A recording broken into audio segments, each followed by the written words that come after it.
Good morning. Good टैड एट morning. Very good morning.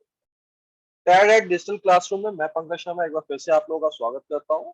तो कल हम लोगों ने जो सीखा था वो एमएस वर्ड का सेकंड पार्ट था, जिसमें होम टैब के बारे में हमने जाना। तो होम टैब में कुछ ग्रुप्स थे जिनको हम कल सीख पाए, कुछ ग्रुप्स आज होंगे जिनको हम सीखेंगे कल। के आगे बढ़ते हैं। तो सबसे पहले MS Word part 3 home tab ही आज हम लोग इसको शुरू करेंगे। शुरू करते हैं।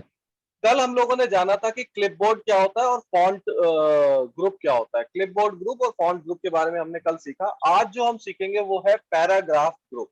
तो सबसे पहले जो शुरू होगा वो है पैराग्राफ ग्रुप, और वो एमएस वर्ड की इस स्क्रीन पे कुछ इस तरह से दिखाई देता है।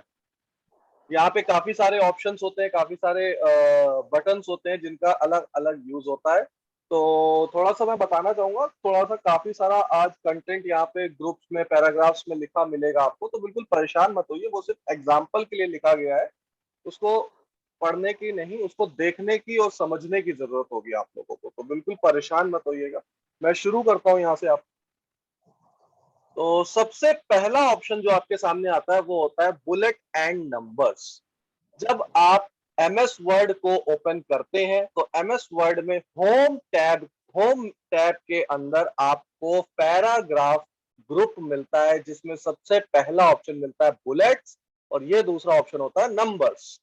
ये होते हैं बुलेट्स एंड नंबर्स। इनका क्या यूज होता है वो मैं आप लोगों को समझाता हूँ।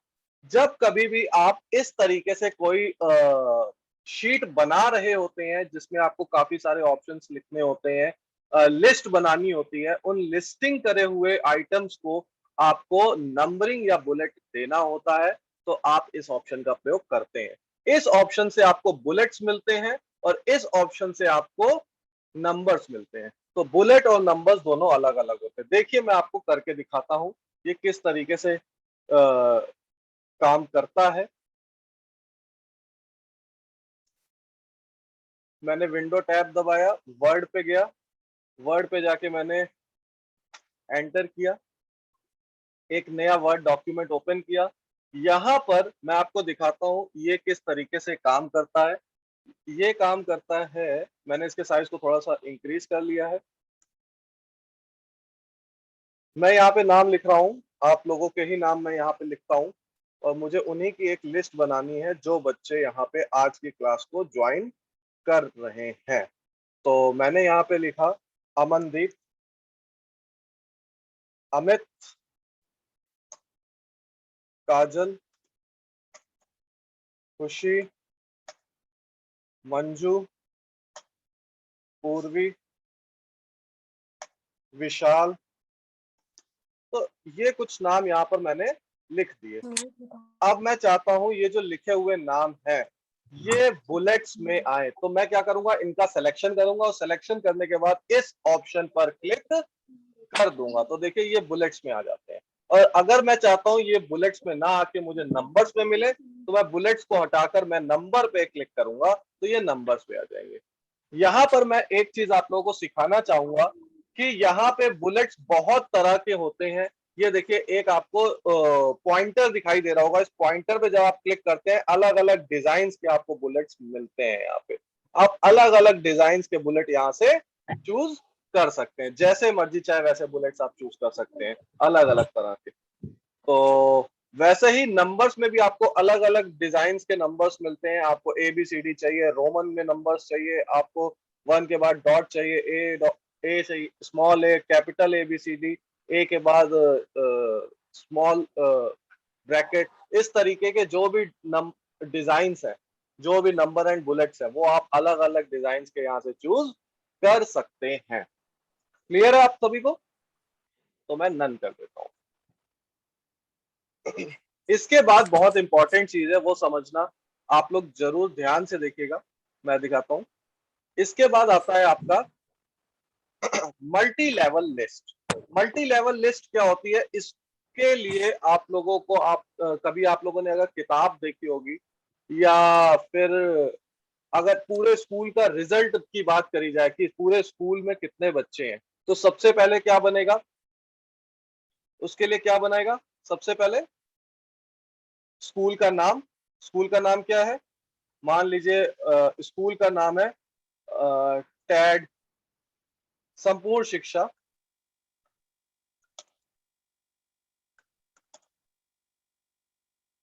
स्कूल, संपूर्ण शिक्षा स्कूल। इसमें टोटल कितनी क्लासेस हैं, टोटल क्लासेस हैं यहाँ पर कुल मिलाकर 5 क्लासेस है, ठीक है। तो मैंने क्या किया, यहाँ पर एक ऑप्शन आपको दिखाई दे रहा होगा, मल्टी लेवल लिस्ट। क्या दिख रहा है यहाँ पे, मल्टी लेवल लिस्ट। हाँ, मैं मल्टी लेवल लिस्ट पे जब क्लिक करूंगा तो यहाँ पे अलग अलग डिजाइन के मल्टी लेवल आपको दिखाई दे रहे हैं। तो मैं क्या करूंगा, इनमें से कोई भी एक मल्टी लेवल लिस्ट का डिजाइन चूज कर लूंगा। जैसे मैंने मान लीजिए ये चूज कर दिया। तो संपूर्ण शिक्षा स्कूल में सबसे पहली क्लास है आपकी 5th class, 5th class, 5th। अब क्लास 5th में कितने टीचर का, कौन कौन से टीचर काम करते हैं। देखिए फिर से देखिए, मैंने क्या किया, एंटर दबाया, और एंटर दबाने के बाद अब मैं क्लास 5th में कौन कौन से टीचर हैं जो काम करते हैं उनकी लिस्ट मुझे बनानी है। तो मैं यहाँ पे दूंगा टैब बटन। कौन सा बटन दबाऊंगा, टैब। अभी 1 के बाद 2 आ गया ना, लेकिन मुझे 1 के अंदर ही टीचर्स के नाम लिखने हैं। तो मैं क्या करूंगा, टैब। तो 1 के अंदर ए आ गया। यहाँ पे टीचर्स के नाम मान लीजिए मंजू जी एक टीचर है, विशाल एक टीचर है। ये 2 टीचर क्लास 5th को पढ़ाते हैं। अब मैं क्लास 6th लिखना चाहता हूं, लेकिन जैसे ही एंटर दबाऊंगा तो सी आएगा लिखा हुआ। मुझे चाहिए 2 लिखा हुआ, और वो भी उसके नीचे। तो मैं एक बार एंटर और दबा दूंगा। तो इससे क्या होगा, लिस्टिंग अपनी जगह पे हो जाएगी। ये बटन्स को बिल्कुल ध्यान से समझिएगा। अब मैं फिर से एक बार करके दिखाता हूं, क्लास 6th स्टैंडर्ड, और इस पे मैंने फिर से एंटर किया तो देखिए 3 लिख के आया, लेकिन मुझे लिस्टिंग चेंज करनी है। तो मैंने टैब बटन को दबाया। लिस्टिंग चेंज करने के लिए, मल्टी लेवल लिस्टिंग चेंज करने के लिए टैब बटन का प्रयोग करते हैं। अब यहाँ पे 2 टीचर हैं, मान लीजिए एक टीचर पूर्वी जी हैं और दूसरा टीचर यहाँ पर आपके पास बॉबी। प्लीज म्यूट कर लीजिए आप अपने आप को, जो भी।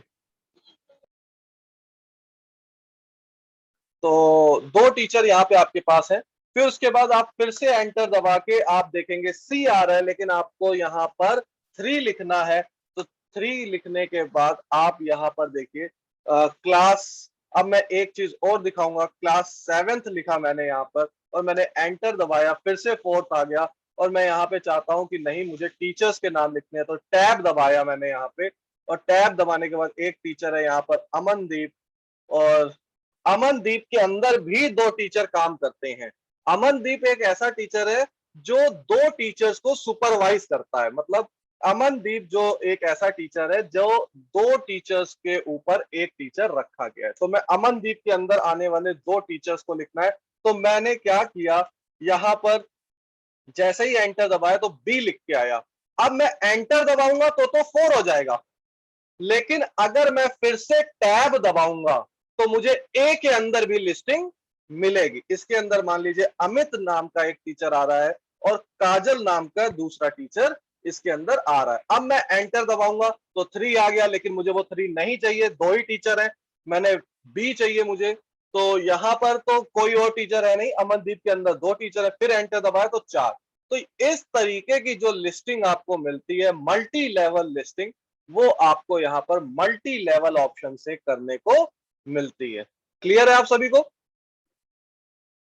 ये देखिए अलग अलग डिजाइन आप यहाँ से फिर बाद में चेंज कर सकते हैं, अलग अलग तरीके के डिजाइन। ये देखिए इस तरीके के डिजाइन आपको किताब के कंटेंट वाले पार्ट में देखने को मिलते हैं। कंटेंट वाले पार्ट में ये देखिए किताब की तरह बिल्कुल बन के आ गया ये आपके सामने। जैसे बुक में आपको देखने को मिलता है कंटेंट वाले चैप्टर में, वैसे ही कुछ यहाँ पर ये देखने को आपको मिलेगा। Chapter 1 class 5th, chapter 2 class 6, पूर्वी और बॉबी।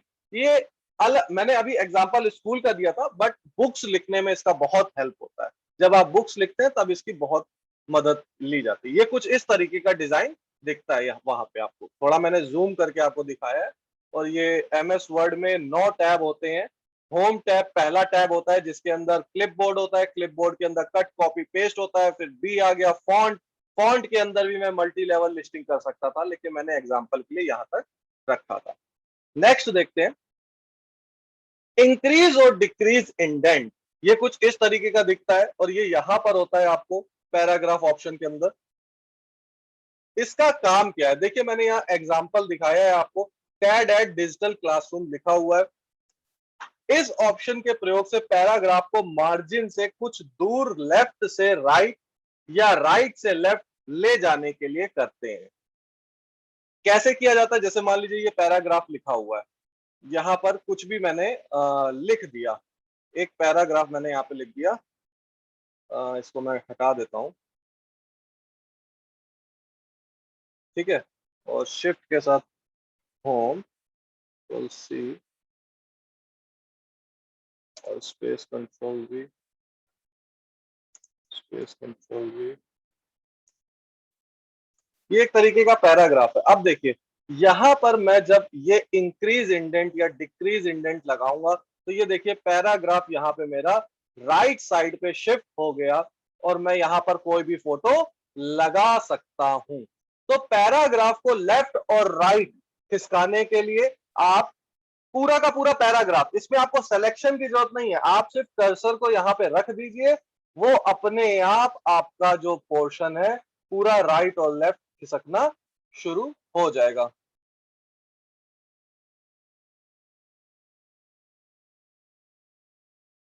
क्लियर है आप लोगों को? यस। ठीक है, तो ऐसे ही इंक्रीज इंडेंट है, ये डिक्रीज है, ये वापस लेके आएगा आपको और ये आगे लेके जाएगा। तो आप लोगों ने किताबें देखी होंगी, तो किताबों में एक चीज बहुत बार देखी होगी कि साइंस की, मैथ की या किसी भी किताब में कोई एक चित्र बना होता है, उस चित्र के दाईं तरफ कंटेंट लिखा होता है, मतलब जो भी टेक्स्ट है वो दाईं तरफ या बाईं तरफ लिखा होता है, लेफ्ट या राइट लिखा होता है।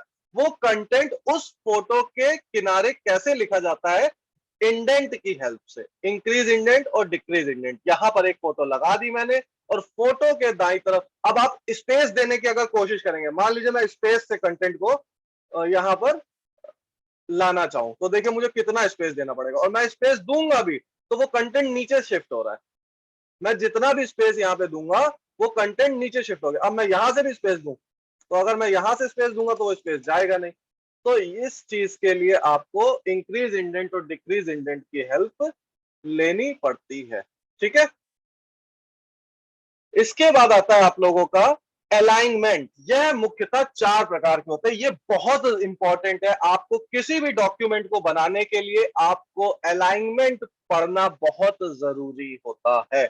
अलाइनमेंट क्या होते हैं, ये 4 प्रकार के होते हैं, left alignment, right alignment, centre alignment और जस्टिफाई। तो ये 4 तरीके के अलाइनमेंट होते हैं। यहाँ पे देखिए मैंने चित्र में दिखाया है, पूरा का पूरा आपका ये जो टेक्स्ट लिखा है ये बाईं तरफ लिखा हुआ है, यानी लेफ्ट की साइड लिखा हुआ है, इसके लिए लेफ्ट अलाइनमेंट का प्रयोग करते हैं। जनरली आप जब भी कोई वर्ड डॉक्यूमेंट ओपन करते हैं तो आपका अलाइनमेंट हमेशा ही लेफ्ट रहता है, हमेशा लेफ्ट रहता है। आप कुछ भी डॉक्यूमेंट अगर ओपन करेंगे आपका अलाइनमेंट हमेशा ही लेफ्ट रहेगा। मैं कोई भी नया डॉक्यूमेंट खोलूंगा, देखिए मैं यहां से नया डॉक्यूमेंट ओपन करता हूं और नया डॉक्यूमेंट ओपन करने के बाद भी अगर मैं यहाँ पे अमनदीप लिखता हूं तो वो भी मेरा अमनदीप लेफ्ट अलाइनमेंट पे ही लिख के मुझे दिखाता है, राइट साइड पे नहीं आता। तो लेफ्ट अलाइनमेंट आपको क्लियर हो गया होगा।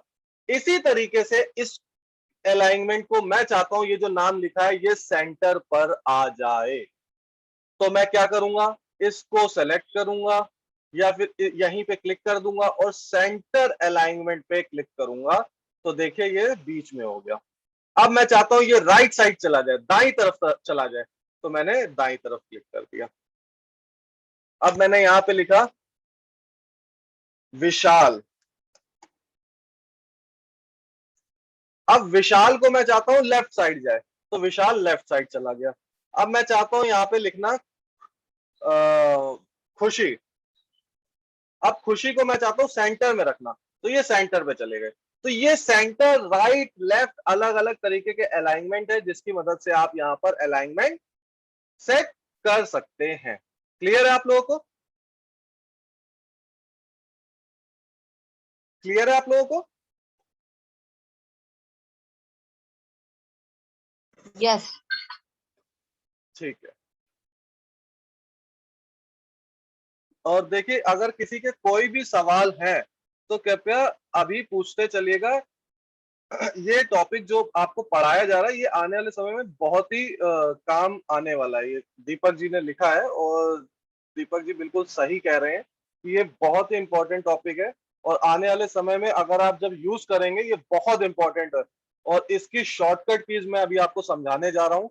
शॉर्टकट कीज से ये सारा काम बहुत ईजी होता है और इसका असली काम क्या है मैं आपको दिखाता हूँ जब आप इसका यूज करेंगे।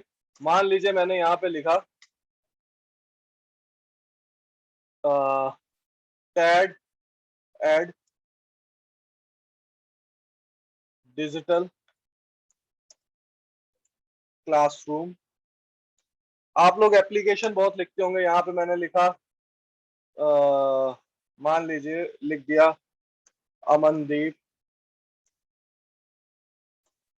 काजल, विशाल। ठीक है, ये सब मैंने नाम लिख दिया। अब मैं लिख रहा हूं थैंक्स पंकज शर्मा। अब मैं चाहता हूं कि ये जो मैंने लिखा है टैड एट डिजिटल क्लासरूम ये बीच में चला जाए, तो इसके लिए मैं इसको सेंटर अलाइनमेंट करूंगा। और ये जो मैंने लिखा है थैंक्स पंकज शर्मा इसके लिए मैं राइट अलाइनमेंट करूंगा।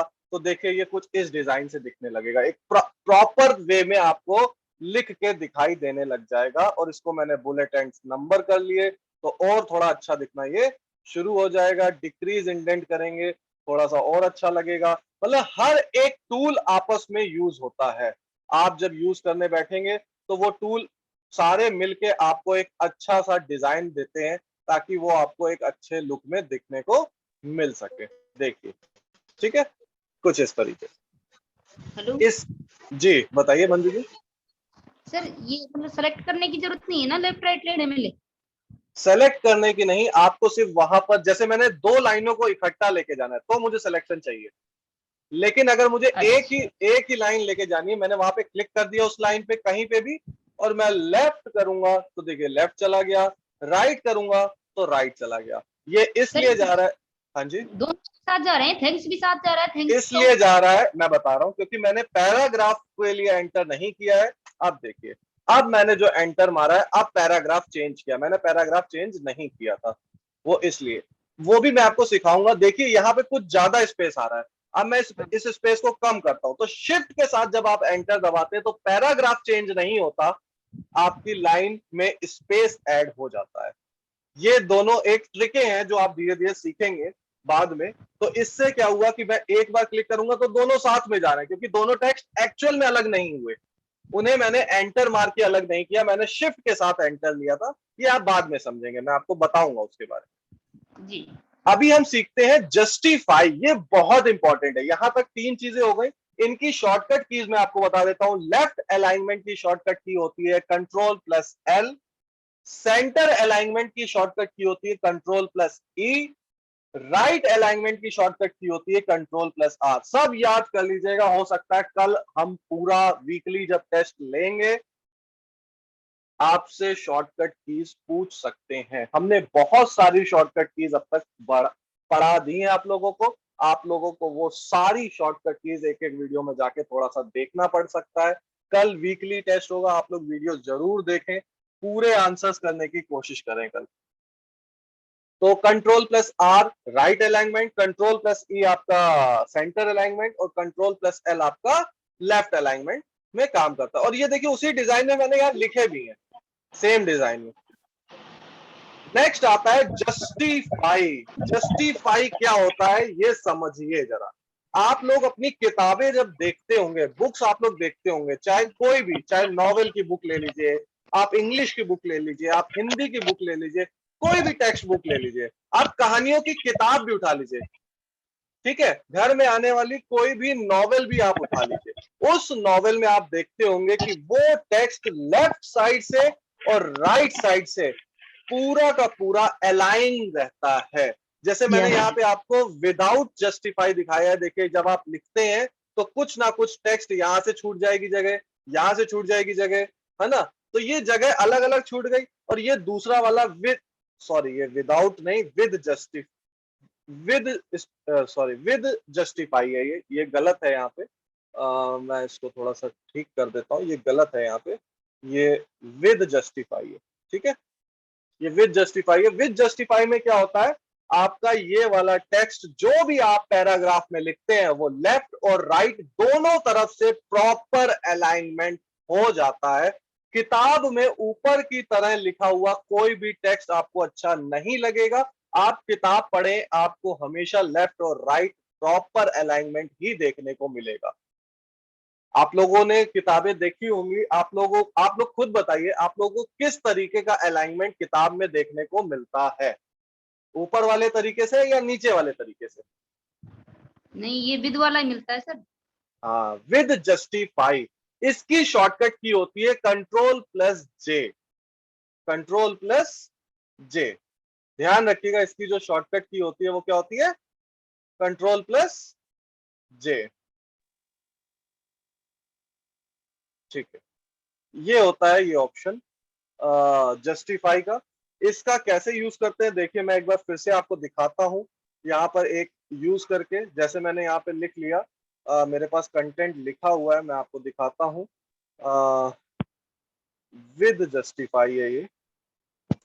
ठीक है, तो ये देखिए यहाँ पे ये जो कंटेंट लिखा हुआ है, इस लिखे हुए कंटेंट पे जब मैं इस बटन को दबाऊंगा तो देखिए अपने आप ये पूरा का पूरा कंटेंट अलाइन हो जाता है। और जब मैं इस पे वापस से जस्टिफाई हटाऊंगा तो ये अपना अलाइनमेंट को छोड़ देता है। यहां से क्लियर है आप लोगों को? आगे बढ़ते हैं।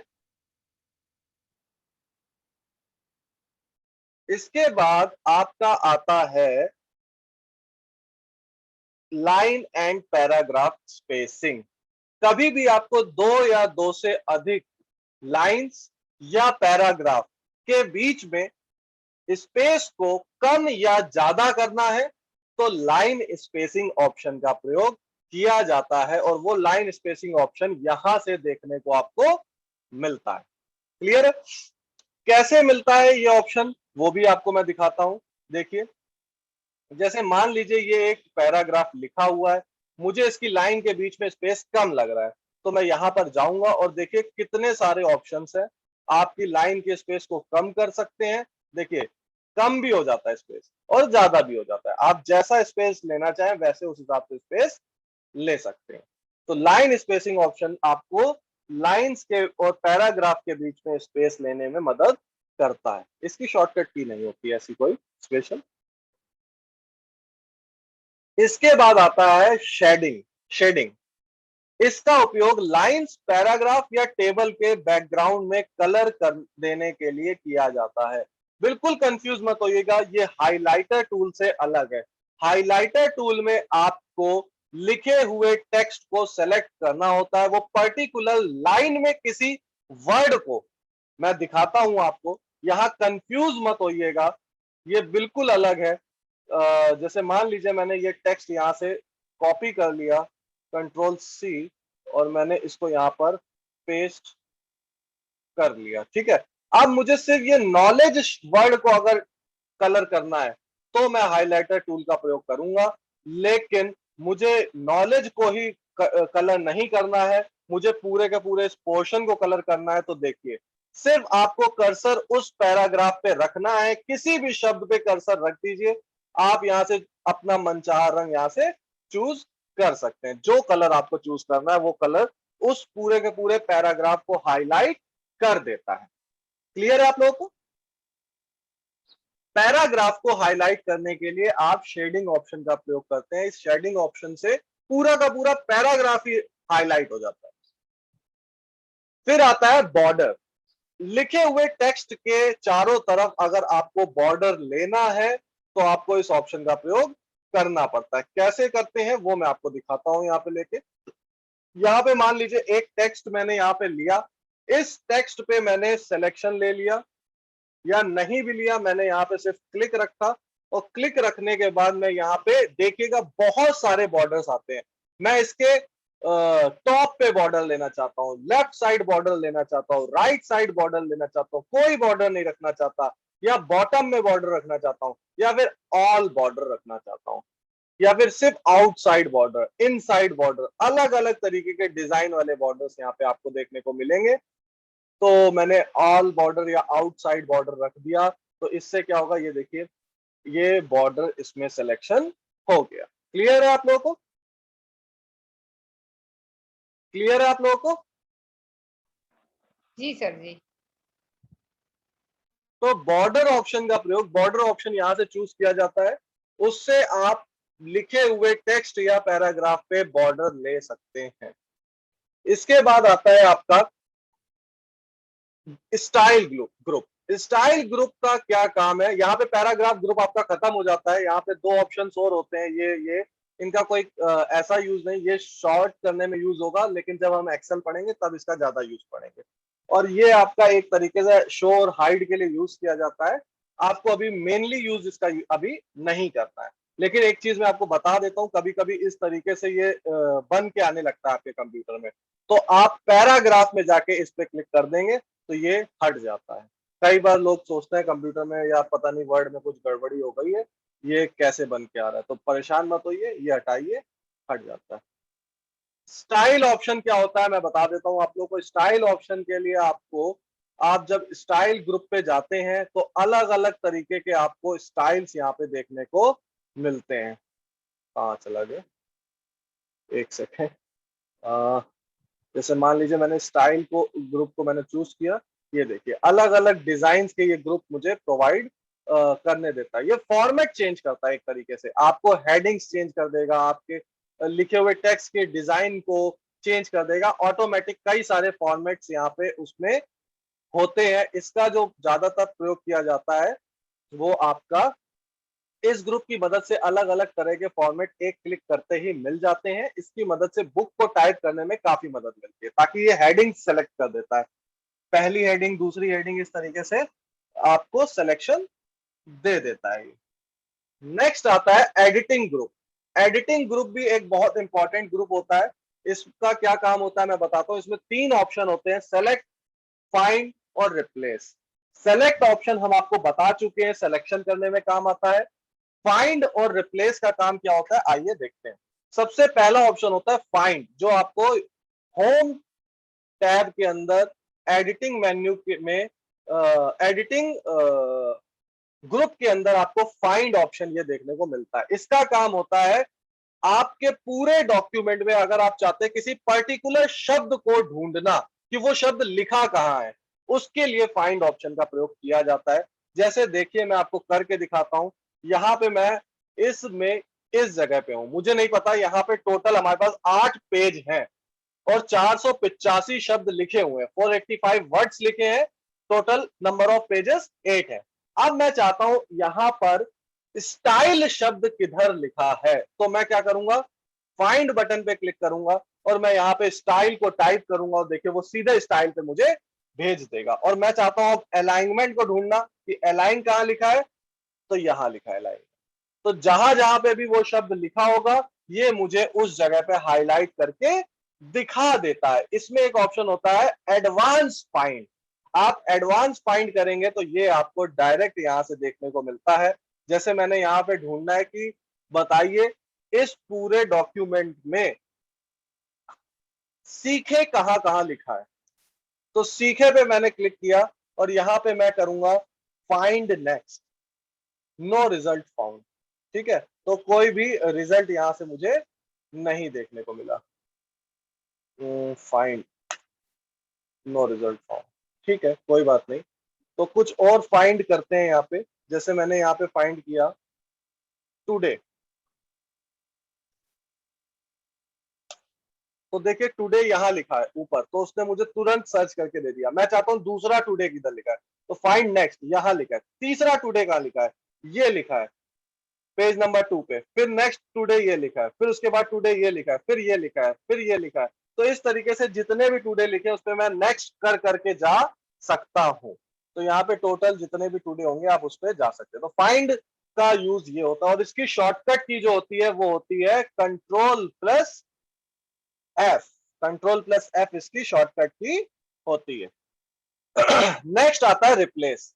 फाइंड किए हुए किसी भी टेक्स्ट को यदि अगर आपको किसी दूसरे टेक्स्ट से बदलना है, उसे रिप्लेस ऑप्शन से बदला जाता है। इसकी शॉर्टकट की होती है Ctrl+H। अब मैं आपको बताता हूं ये कैसे है। मान लीजिए आप लोग गए किसी राशन कार्ड ऑफिस में और राशन कार्ड ऑफिस में पहले से एक फॉर्म भरा पड़ा है, या फिर आप लोग गए अपने रिज्यूमे को बनाने, रिज्यूमे की एक कॉपी पहले से बनी पड़ी है, आपके नाम को उसने आपके नाम को वहां पे लिखना है, किसी और का नाम वहां पे पहले से लिखा था, तो उस नाम को वो सर्च करेगा Ctrl+F से। यहाँ पे एडवांस सर्च कर लेते हैं या रिप्लेस बटन पे क्लिक कर लेते हैं। तो रिप्लेस बटन पे क्लिक करके फाइंड आया। फाइंड पे मान लीजिए जहां जहां पे भी टुडे लिखा था, मैं चाहता हूं उन सभी टुडे की जगह मंजू देवी लिख के आने लगे, मंजू देवी उस टुडे की जगह लिख के आने लगे। अगर मैं रिप्लेस करूंगा तो एक जगह से रिप्लेस करेगा, मैं रिप्लेस ऑल कर दूंगा तो जितने भी होंगे, देखिए 8 रिप्लेसमेंट हैं, तो 8 जगह पे जहां टुडे लिखा था वहां पे मंजू देवी लिख के आ गया। ये देखिए, टुडे की जगह मंजू देवी, टुडे की जगह मंजू देवी। यही होता है रिज्यूमे में भी कि किसी के नाम की जगह तुरंत सर्च किया, आपका नाम डाला, रिप्लेस किया, तुरंत रिप्लेस हो गया। तो इस तरीके से कुछ डॉक्यूमेंट्स होते हैं जिनमें टाइम को सेव किया जा सकता है, आप इस तरीके से रिप्लेस करके कर सकते हैं। तो हर जगह पे मंजू देवी हो गया जहां जहां पे भी था।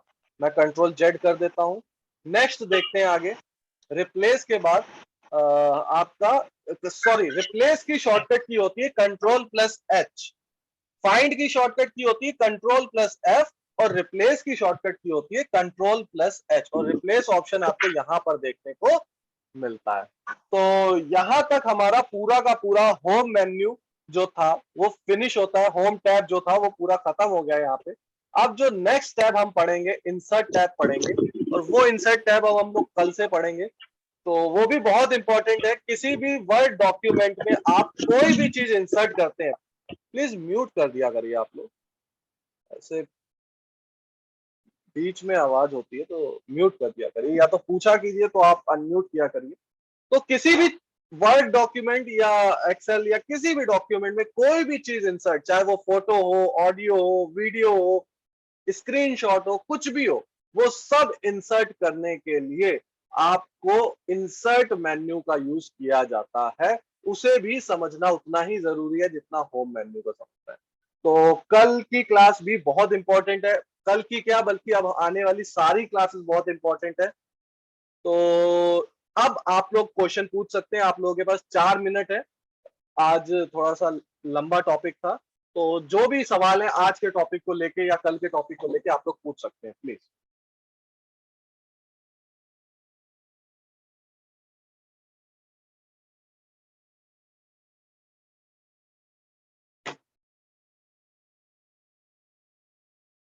किसी का कोई सवाल नहीं है? किसी को कुछ नहीं पूछना है? नहीं।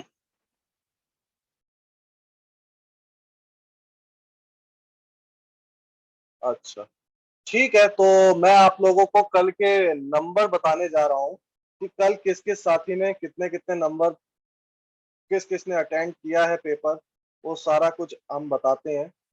11वां पेपर था कल आप लोगों का, और रिजल्ट आप लोगों को मैं बता रहा हूँ। आप लोगों के लिए कहने पे, आप लोगों के कहने पे हमने 9 घंटे का पेपर दिया था, और इस बात को पे रखा कि आप सभी लोगों को टाइम मिल सके। सबसे पहले नंबर पे कल यूसुफ खान आए हैं, जिन्होंने पूरे 20 मार्क्स कल हासिल किए। तो उनके लिए बिग क्लैपिंग कि कल यूसुफ जी ने फर्स्ट रैंक अचीव करी और पहली बार कोई 20 मार्क्स को अचीव कर पाया। बहुत अच्छा यूसुफ जी। बहुत अच्छा पेपर किया है आपने, और सारे क्वेश्चन ही आपके लगभग लगभग क्या सारे क्वेश्चन ही सही करे हैं आपने। बहुत बढ़िया, बहुत बढ़िया। नेक्स्ट है सेकंड रैंक पे नीरज, सीमा और मनिंदर डुमोलिया। ये 3 लोग कल थर्ड रैंक सेकंड रैंक पर आए हैं। इन तीनों ने ही 16 मार्क्स अचीव करे। बहुत बढ़िया पेपर किया इन लोगों ने भी। सिर्फ 2 क्वेश्चन इन लोगों के गलत थे। इसके बाद थर्ड पे मंजू जी, बहुत बढ़िया, और अंकित, मंजू और अंकित, आप दोनों ने ही मतलब मंजू जी आपने तो बहुत ही अच्छा किया कि आप थर्ड रैंक पे अचीव कर पाए हैं। काफी अच्छा आप प्रोग्रेस कर रहे हैं। बिल्कुल आपने शुरू से पढ़ना शुरू किया, और 14 मार्क्स के साथ आप थर्ड रैंक पे हैं। सिर्फ आपके 3 क्वेश्चन ही गलत थे, बाकी सारे क्वेश्चन आपके सही है। नेक्स्ट है 4th रैंक पे अमनदीप खत्री 10 नंबर लेकर आए हैं। और पूनम बटेसरा 5वीं रैंक पे है, 8 नंबर लाए हैं। इरफान भी 5वीं रैंक पे है, 8 नंबर लेकर आए हैं। और 6ठी रैंक पे इरशाद और काजल कौर हैं, दो ये लोग काजल, इरशाद और अमित, इन तीनों ने पेपर देने के लिए खोला तो था बट पेपर दिया नहीं है। इन तीनों के ही 0 नंबर है, बट पेपर देने के लिए ओपन जरूर किया था इन्होंने। इसके बाद है Poonam Bai absent, Anjali Gupta absent, Sonam, Poonam, Abhinav, Bobby Singh, Gajendra, Gargi Malawat, Mamta Sharma और अजय, ये सब के सब एब्सेंट रहे हैं। तो प्लीज आप लोग पेपर जरूर दिया करिए। और हमने जैसा बताया था कि जिसकी भी प्रेजेंट रहेगी हम सिर्फ उन्हीं को सर्टिफिकेट्स देंगे। तो नाम आप लोगों के शॉर्ट लिस्टेड हो गए हैं, जल्दी आप लोगों के साथ शेयर भी कर दिए जाएंगे कि किसकी कितनी परसेंटेज बन रही है।